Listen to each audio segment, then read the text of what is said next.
Hi, in this tutorial, I am going to show you how to cancel a Google One subscription.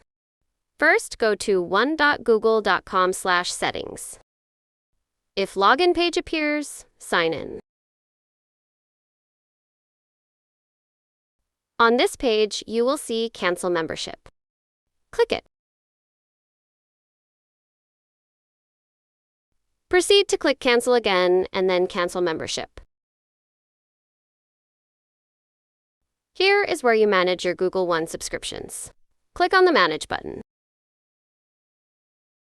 Cancel subscription. If this video helped you, please give it a like and subscribe to the channel for more great quick fix tutorials. Feel free to read through this and you're all set. That's it.